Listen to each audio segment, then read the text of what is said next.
बिस्मिल्लाहिर्रहमानिर्रहीम, अस्सलाम वालेकुम नाज़रीन। वैसे तो आपको रिपोर्टर्स बेंच आपके सामने आते हैं, लेकिन अब कल से बेंच खुद समझ लें कि फील्ड में आए हुए हैं और आज के दिन के $2 मिलियन क्वेश्चंस हैं। नंबर 1 कि अली मीन गंडापुर की तरह, नंबर 2 कि पूरा दिन मेरी कोई वीडियो क्यों नहीं सामने आ सकी, मैं खाली ट्विटर पर ही नज़र क्यों रहा हूँ, क्योंकि पहले सवाल का जवाब नहीं है, इसलिए मैं दूसरे सवाल का जवाब में फ़िलहाल नहीं दूंगा। आगे चल के इसके ऊपर बात करते हैं। इस वक्त मैं मौजूद हूँ डी चौक में, जो सारे दिन हम देखते रहे हैं, कल से बल्कि मैदान जंग का समा पेश कर रहा था। कभी वर्कर्स यहाँ पर पहुँच रहे हैं, कभी चाइना चौक आ रहे हैं, कभी इसके करीब इधर आ रहे हैं, कभी यहाँ से फिर उनको वापस पीछे धकेला जा रहा है, फिर आगे आ रहे हैं। सारा दिन ये मामला लगे रहे, कभी वर्कर्स आगे, कभी पुलिस आगे। उसके बाद फिर एक वक्त ऐसा आया कि पूरे का पूरा डी चौक पाकिस्तान तहरीक इंसाफ के कंट्रोल में था और लोग कह रहे थे, यहाँ पे नारे जो लग रहे थे कि इस वक्त डी चौक में दफ़ा 804 नाफिज हो चुकी है। लेकिन 804 वाले तकरीबन जब सारे लोग यहाँ पे आ गए, तकरीबन 1 घंटे से ज़्यादा, जब बारिश भी हो रही थी, हवा भी इस तरफ चली कि शेल वहाँ फेंके जाते थे, कुछ कारकुन उठा के शेल वापस फेंकते थे और कुछ धुआं जो है ना वो हवा के रुख इस तरफ था कि तमाम डी चौक के जानिब सारे शेल आना शुरू हो गए, जिसकी वजह से फिर पुलिस को रिट्रीट करना पड़ा, भागना पड़ा यहाँ से और तमाम फोर्सेज आगे से हट गई और फिर कारकुनान यहाँ पर डी चौक तक पहुँच के। ये जो कंटेनर आपको पीछे नज़र आ रहे हैं, काफ़ी थोड़ा सा आगे में चल के आपको दिखाता भी हूँ साथ साथ, तो इन कंटेनर्स के ऊपर भी जो पीटीआई के कारकुनान हैं वो चढ़े रहे हैं और क्योंकि इससे पीछे सारा रेड जोन है, तो रेड जोन के अंदर कोई दाखिल नहीं हुआ। ये एक अच्छा काम तरीके इंसाफ ने किया कि जिस वक्त जिस तरह वो आ गए थे कि इन कंटेनर्स की से पार भी जा सकते थे, लेकिन थोड़ी सी मैं समझता हूँ कि जिम्मेदारी का मुजाहरा उनकी जानिब से ये किया गया कि वो एटलीस्ट यहाँ इस तरफ नहीं गए, कि रेड जोन में उन्होंने दाखिले की कोशिश नहीं की, जो एक अच्छी बात है। अलबत्ता साथ एक चीज़ जो और कही जा रही थी कि शायद जैसे कोई पाक फ़ौज का और पीटीआई का कोई तसादुम हो जाएगा, कारकुनान बड़े गुस्से में हैं, ये हो जाएगा वो हो जाएगा, लेकिन हम सब ने देखा यहाँ पे कि जो वीडियोस भी आ रही हैं, सारा सोशल मीडिया भरा पड़ा उससे कि जब मुजाहिरीन का और फ़ौज का यहाँ से चंद फुट के फासले पे आमना सामना हुआ, तो बड़े वो मनाजिर ऐसे नहीं थे जिस तरह का पोर्ट्रे किया जा रहा था, क्योंकि मुजाहिरीन की जानिब से उन्हें कहा जा रहा था आप हमारे भाई हैं, वो भी आगे से समझा रहे थे मुजाहिरीन को कि आप हमारे भाई हैं, आगे ना आएँ। ये लोग कह रहे थे आप आगे से हट जाएँ, आप गवर्नमेंट के साथ हमारा मसला, आपके साथ इशू नहीं है। और अंडरस्टूड, जैसे मैंने ट्वीट में भी कहा था, पहले दिन से ये बात मैं कह रहा हूँ, आज भी कह रहा हूँ, आगे भी कहता रहूँगा कि कभी भी पाक फ़ौज और पाकिस्तान की अवाम आपस में लड़ेंगे नहीं, ये नौबत कभी नहीं आएगी, ना ये साजिश कभी किसी की कामयाब होने दी जाएगी, क्योंकि मुल्क कमज़ोर ही तब होता है जब अवाम और फ़ौज के दरमियान खलीज पैदा होती है। तो वो आज प्रैक्टिकली हमने देखा कि ना कोई फ़ौज के ख़िलाफ़ किसी ने यहाँ पर नारा लगाया जैसे पीटीएम के लोग करते हैं, ना ही फ़ौज की जानिब से किसी के ऊपर ऐसा कोई तशद्दुद किया गया या कोई कार्रवाई सिरे से की गई कि जिसका कोई शिकवा कर सके कि जी हमारे साथ फोर्सेस ने ये किया है। पुलिस के साथ तो पथराव, शेलिंग, रबड़ बुलेट से सारा दिन मुजाहिरीन का चलता ही रहा। कहीं भी मुजाहरा पाकिस्तान में होता है, दुनिया में कहीं होता है, तो टीयर गैस की शेलिंग होती है, ये एक रूटीन की चीज़ें हैं जिसकी मेरा ख्याल है पीटीआई को काफ़ी आदत भी हो चुकी है। इसके अलावा अभी अगर ताज़ा तरीन अगर पोजीशन की मैं आपको बात बताऊं, तो पीटीआई के जो चंद कारकुनान इस वक्त ज़्यादातर तो जा चुके हैं, केपी के वाले भी, और लोकल कुछ लोग जो मौजूद हैं, अक्सरियत उनकी भी वापसी मैंने खुद जाते हुए देखा लोगों को, लेकिन जो है वो इस वक्त कहीं सेंटोरस के अराउंड, जो यहाँ से तकरीबन 3 से 4 किलोमीटर का एरिया है, वहाँ पर कुछ मुजाहिरीन आसपास पाए जा रहे हैं।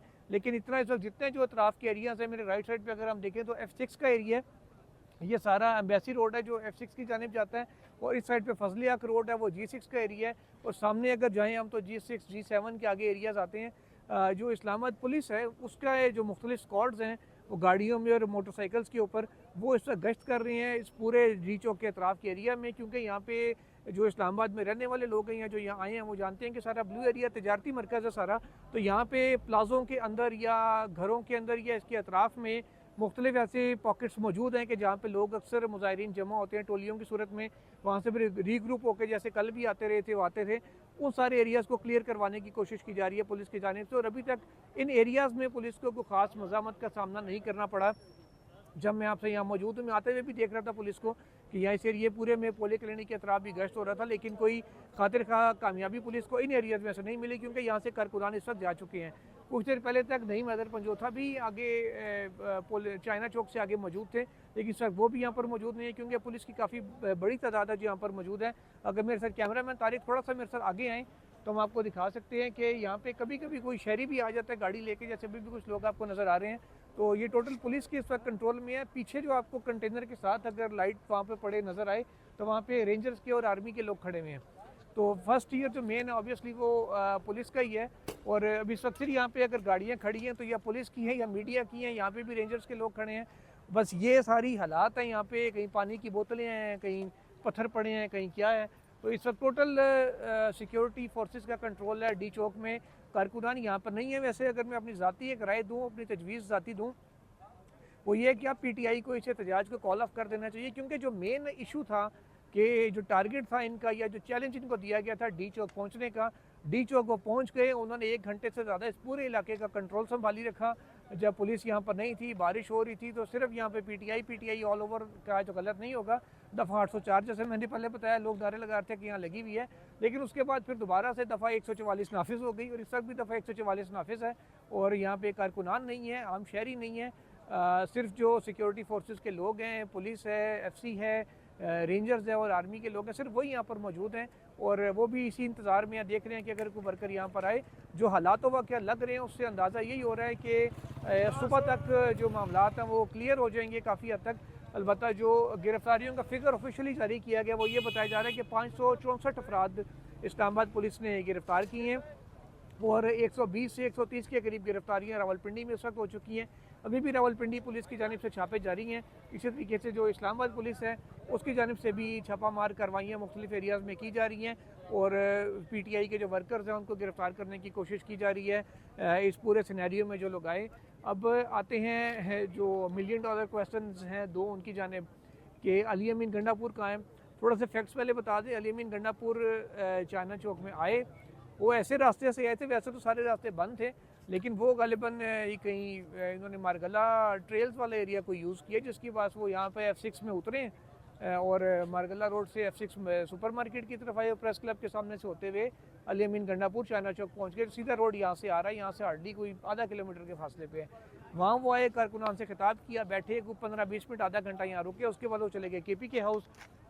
फिर KP के हाउस में जो हुआ हम सब ने देखा, अंदर की भी वीडियोज़ आई हैं कि IG इस्लामाबाद खुद वहाँ गए, रेंजर्स की नफरी अंदर गई, उन्होंने दरवाज़ा खोला और वहाँ से निकलते हुए फिर अली अमीन गंडापुर साहब को लेकर निकले। पहले खबर चलवाई गई कि अली अमीन गंडापुर को हिरासत में ले लिया गया है। उसके बाद फिर ये खबर आई सरकारी ज़राए, पहले हुकूमती ज़राए से आई और कहा गया जी इख्तियारात का नाजायज़ इस्तेमाल है, वफाक में हल्ला बोला गया। उसके बाद फिर खबर आई सरकारी ज़राए से। अच्छा, हुकूमती और सरकारी ज़राए दोनों मतलब फ़र्क ख़ास नहीं है, लेकिन कहने को फ़र्क भी बहुत है। सरकारी ज़राए से खबर आई कि जी हिरासत में उन्हें नहीं लिया गया, तो ना कोई गिरफ्तारी अमल में लाई गई है। अली अमीन गंडापुर है कहाँ ये अभी तक किसी को नहीं पता और बहुत से अंदाजे, बहुत से क्या सराहियाँ की जा रही हैं, यकीनन कमेंट्स में आप लोग भी करेंगे, लेकिन मैं कोई ऐसा ही जगह किसी का नाम नहीं ले पा रहा, नाम लेने की पोजीशन में नहीं हूँ। वो यू बेटर अंडरस्टैंड, आप लोग कमेंट्स में बल्कि बताएं कि आप लोगों का ख्याल है वो कहाँ पे हैं। दूसरा $1 मिलियन क्वेश्चन ये है कि मेरी सारा दिन वीडियो पे क्यों नहीं आई, मैं ट्विटर पे ही आपको क्यों नज़र आया, तो ये भी एक $1 मिलियन क्वेश्चन है। इसको भी अपने कमेंट्स में आप इसका जवाब दीजिएगा। और अभी तक के लिए डी चौक की ताज़ा तरीन सूरत हाल यही है और ये प्रिजन वैन हैं यहाँ पर खड़ी हुई हैं, 1 या 2 हैं, पुलिस की बसेस भी मौजूद हैं। और अगर इस जानिब मैं थोड़ा सा आपको लेके आऊँ, तारिक मेरे साथ अगर आएँ, थोड़ा सा हम आएँ और आपको दिखाते हैं। ये सारे हमारे साफ़ी दोस्त हैं, मीडिया के हज़रात हैं, सारा दिन जिन्होंने बहुत शेल खाए हैं। इतना कभी हमने खाना नहीं खाया जितने जो है ना शेल पिछले 2-3 दिन में खाए हैं। तो कोशिश करते हैं किसी एक आध से कोई आपकी बात भी करवाएं जो सारा दिन यहाँ पे शेल खाते रहे हैं। ज़्यादातर तो वो शिराज अहमद शिराजी थे और लोग थे, तो उनसे भी कुछ बातचीत करते हैं। अस्सलाम वालेकुम। ये आसिया कोसर साहिबा खड़ी हुई है, क्राइम रिपोर्टर हैं GTV की। उसके अलावा हमारे ये बाकी सारे साथी, जितना इन्होंने कभी खाना नहीं खाया उतना शेल खा लिए तो कैसे आप लोग खैरियत से हैं सारे? अच्छा यार, ये बताएं, इतनी शेलिंग पहले कभी खाई है जितनी आज खाई है? ये तारीख में पहली दफ़ा इतनी जो है ना शेलिंग का सामना करना पड़ रहा है। 25 मई सुना था कि बहुत शेलिंग हुई है। हाँ। उसके बाद जो धरना फैज़ाबाद धरने वाले वो भी शेलिंग सुनी थी, उस वो हमने देखी नहीं थी। 25 मई वाले खाई थी, लेकिन ये आज वाली शेलिंग वो कमाल की शेलिंग। आज वाली कमाल की शेलिंग थी। अब साफियों की गवाहियाँ आपको आ रही हैं। जी जनाब, आप बताएं, आपने कभी ऐसी शेलिंग फेस की पहले? ये शेलिंग इतनी ज़्यादा थी कि हम अपने ऑफिस में बैठ के काम नहीं कर सकते थे। ये हमारा करीब ऑफिस से तकरीबन 100 मीटर के फासले पे है। इतनी शेलिंग थी कि हम सांस लेना मुश्किल हो गया था। और मज़े की बात यह है कि इस्लामाबाद पुलिस के पास शेलिंग ख़त्म भी हो चुकी थी एंड में। इस वजह से जो कारकुनान थे वो डी चौक तक पहुँचने में कामयाब हो गए थे। लेकिन इतनी शेलिंग के बावजूद कारकुनान बिल्कुल खुश और डी चौक पे यहाँ पे बंगड़ा भी दिया है, लेकिन बाद में बाकी जो FC आए उनको वापस धकेला है।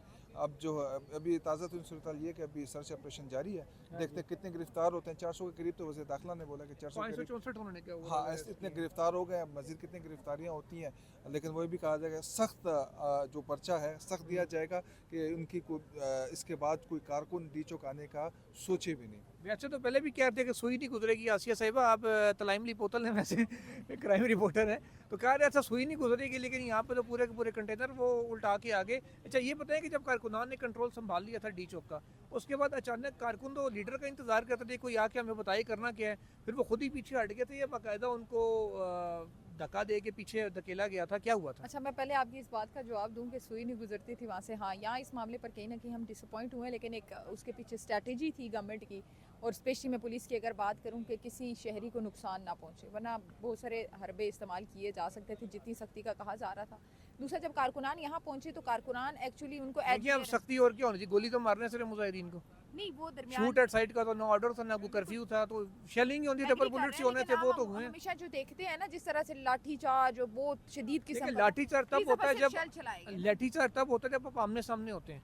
जब इतना हल्ला बोला हुआ हो तो उसमें लाठीचार्ज कभी काम नहीं करता, रबर बुलेट्स ही होती हैं ताकि आप बहरहाल पीछे यहाँ धकेलना कहीं ना कहीं हम डिसअपॉइंट हुए हैं जहाँ वो कह रहे थे सुई नहीं गुजर सकती। बाकी मैं ये आपको बताऊं कि कारकुनान को ये एज ज़रूर हासिल हुआ कि बारिश हुई तो उसके बाद शेल काम करना, जो हवा का रुख भी चेंज हो गया, और दूसरा ये कि ज़ाहिर है पीछे शेल भी ख़त्म हो गए। मीनवाइल जब वो यहाँ पहुँचे तो शेल जब दोबारा आए तो उसके बाद कारकुनान को फौरी तौर पर डिस्पर्स कर दिया गया।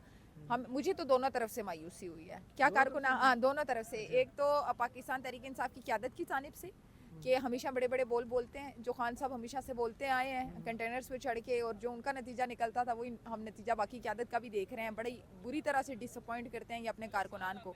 अभी भी चूंकि कारकुनान इस उम्मीद पे हैं कि क़यादत के साथ, ये देखें आपके सामने गिरफ्तार करके लोगों को ला रहे हैं, अभी भी ये सिलसिला जारी है। मैं आपको ये भी बताऊँ कि अब 6 में, अच्छा ये गिरफ्तारी भी हम आपको दिखा देते हैं। ये साहब जो गिरफ्तार होके आ रहे हैं, तारिक भाई इधर आइएगा ज़रा, ये यहाँ से पकड़े गिरफ्तारी। अच्छा माशाल्लाह, इनको ले जाया जा रहा है अभी। तारिक भाई आए ज़रा, थोड़ा सा तेज़ आए।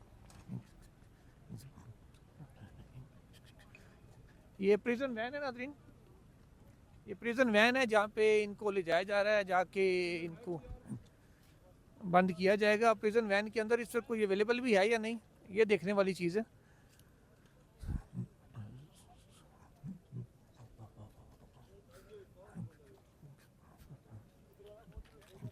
अच्छा ये हैं जब इनसे कोई पीटीआई की टोपी भी इनके पास ही जो उन्होंने उठाई हुई है, जहाँ से ये इनको कंफर्मेशन हुई कि ये पीटीआई के वर्कर हैं, और उन्हें फिर यहाँ से अरेस्ट किया गया। आप कहाँ से आए हैं भाई? तरबेला गाजी से हैं। अच्छा तो पीटीआई के हैं? ओके, तरबेला गाजी से ये कारकुन आए हुए हैं जिनको भी यहाँ पे अरेस्ट किया गया है। तो नाज़रीन ये सिचुएशन इस वक्त यहाँ पे चल रही है, आपके सामने है सारी, कि अरेस्ट भी हो रही है और सर्च ऑपरेशन भी जारी है। तो मज़ीद भी अपडेट्स आपको करते रहेंगे। टिल देन अल्लाह हाफिज़।